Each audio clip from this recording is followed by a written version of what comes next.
Good morning, students. Today we start article line distribution of sources. Let us consider a uniform line source AB of strength M per unit length. This means that elementary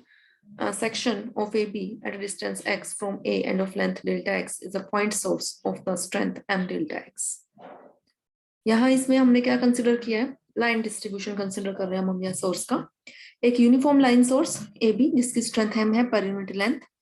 इसका मतलब हमने क्या लिया इसमें, this means elementary section of A B at a distance x distance में, ये A B आपकी इसका एलिमेंट्री सेक्शन हमने कंसिडर किया delta x at a distance x from the point A, and this acts as a point source of strength M delta x. ठीक है, क्योंकि इसकी खुद की लेंथ होगी ना, पीछे तो हमने जस्ट पॉइंट सोर्स के बारे में बोला था, point source of strength M, यहाँ हम लाइन सोर्स के बारे में बात कर रहे हैं, हम लाइन डिस्ट्रीब्यूशन कंसिडर किया है क्योंकि सोर्स का, और हमने डेल्टा एक्स उसकी लेंथ कंसिडर की है, तो जो उसकी स्ट्रेंथ बनेगी वो कितनी हो जाएगी, m into delta x. And let P be a point in the fluid at a distance r, एक पी पॉइंट हमने कंसिडर किया at a distance r from this element, जो एलिमेंट्री एरिया कंसिडर किया है उससे एक्स आर डिस्टेंस पे एक point P है, then velocity potential at P due to the point source is m delta x by r. ये आपका क्या हो गया, वेलोसिटी पोटेंशियल।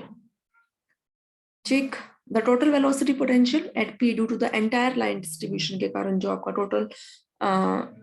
वेलोसिटी पोटेंशियल है फाई, वो क्या हो जाएगा एम, इसको हमने इंटीग्रेट कर दिया with in the limit 0 to 12, क्योंकि जो लेंथ है टोटल वो कितनी है हमारी 0 to 12, ए बी जो लेंथ कंसिडर की हुई है और 12 कंसिडर की हुई है। Let A M is equal to x1, B M is equal to x2। A M जो है यहाँ हमने देखो, ए एम को हमने क्या माना हुआ है x1, बी एम को क्या एज्यूम किया हुआ है हमने यहाँ x2, ये उसमें भी शो किया हुआ है, where A M is orthogonal projection of A P on A B. A M जो है वो ऑर्थोगोनल प्रोजेक्शन है, ये देखो ये रहा आपका A M is orthogonal projection किसका, ए पी का। ठीक है, also let pm is equal to d, ap is equal to r1, bp is equal to r2, आप फिगर में देख सकते हो, since r square is equal to x1 minus x whole square plus d square, and this can be written as x1 minus x whole square plus r1 square minus x1 square. Therefore from equation 1 we get, हमने just ये values put कर देनी है, values put करके हमने इसको integrate करना है, इंटीग्रेट करोगे तो ये फॉर्मूला लग रहा है 1/√x² प्लस ए स्क्वायर का log of x plus √x² plus A square with in the limit 0 to 12। आप इंटीग्रेट कर सकते हो, इंटीग्रेट करके आपके पास ये रिजल्ट आ गया, where r1 square minus x1 square क्या है, d स्क्वायर, फिगर में देख रहे हो आप, and this is equal to r2 square minus x2 square. Again ये हमने रिलेशन यूज करना है, r1 square minus x1 square is equal to this, तो ये क्या हो जाएगा r1 माइनस x1 into r1 plus x1 is equal to r2 minus x2 into r2 plus x2, cross multiply किया हुआ है, मीन्स एक टर्म को नीचे ले आया, ऐसे ही दूसरे में भी सोल्व किया इसको हमने इनइक्वालिटी को, तो हमारे पास ये वैल्यू आ गई है, तो हमारे पास फाई हमने कैलकुलेट कर लिया, यहाँ से फाई की वैल्यू आ गई, where 2 is the length of major axis of the ellipsoid of revolution through P, means जो टोटल लेंथ थी ए बी, वो ए हम क्या मतलब क्या ले रहे हैं या वो किसका कैसे एक्ट करेगी, वो length of major axis of the ellipsoid of revolution through P having A and B as a foci,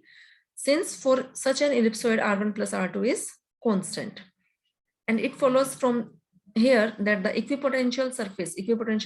equation होती है phi is equal to constant, they are precisely the family of confocal ellipsoid r1 plus r2 is equal to 2a obtained when a is allowed to vary। जब हम a को vary करते रहेंगे यहाँ पर, तो हमारे पास confocal ellipsoid, ये सारा आपने फर्स्ट ईयर में पढ़ा हुआ है सॉलिड ज्योमेट्री में, तो क्या आते चले जाएंगे, confocal ellipsoids आते चले जाएंगे आपके पास। नेक्स्ट है expression for velocity, the velocity at point P, P point पे जो वेलोसिटी है, this is given by Q is equal to minus del phi, आपको पता है, and this is equal to minus curly phi by curly n into n cap.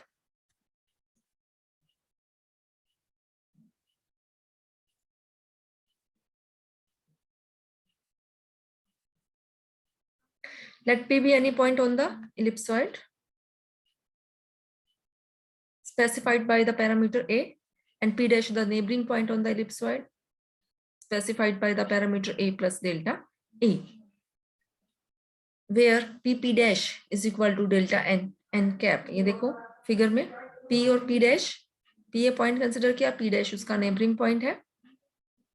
और इसको हमने P point को, इलिप्सॉइड का जो पी पॉइंट है उसको हमने स्पेसिफाई किया पैरामीटर ए से, और जो पी डैश है उसको हम किससे कर देंगे, ए प्लस डेल्टा ए से, मीन्स जस्ट स्मॉल चेंज के साथ, क्योंकि जैसे ए पी को अगर हम ज्वाइन करें तो ये R1 है, बी से पी को ज्वाइन करता हुआ आपका रेडियस वेक्टर R2 था, तो ऐसे ही अगर हम पी डैश को ज्वाइन करते हैं ए को पी डैश से तो R1 प्लस डेल्टा R1, और बी पी डैश को करें तो R2 प्लस डेल्टा R2 है आपका। और जो ये पी डैश,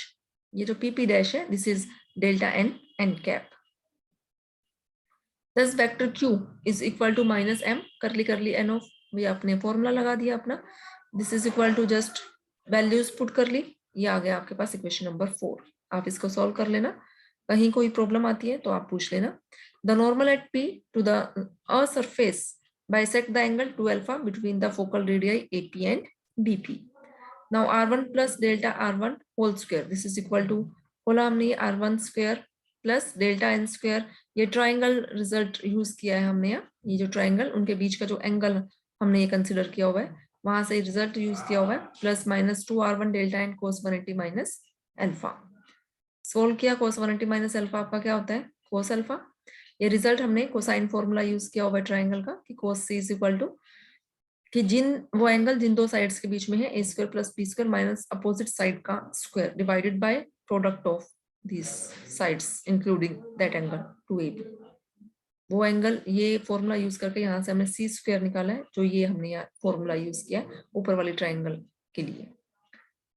ठीक है, जस्ट आपने इसको यहाँ से सोल्व करना है, सोल्व करके आपके पास सारा मैथमेटिकली चल रहा है, ये वैल्यू आ गई, कर ली R1 बाय कर लिया n is equal to cos alpha, similarly कर लिया R2 बाय कर लिया n निकालोगे वो भी आपका कोस अल्फा आ रहा है, and since 2a is equal to R1 plus R2, this implies 2a, 2 कर लिए n इज इक्वल टू कर लिया R1 बाय कर लिया n प्लस कर ली R2 बाय कर ली n, कर लिया R1 बाय कर लिया n कोस अल्फा है, ये भी आपका कोस अल्फा है, तो ये क्या आ गया आपके पास 2 कोस अल्फा, तो कर लिए बाय कर लिया n is equal to cos alpha. Thus, from equation 4, velocity of fluid at point P is given by this formula. Just value put कर दी वहां पे हमने कर लिए बाय कर लिया इनकी, और वैल्यू कोस अल्फा है, तो आपके पास क्या आ गया, velocity at point P। Okay students, बाकी हम नेक्स्ट लेक्चर में डिस्कस करेंगे।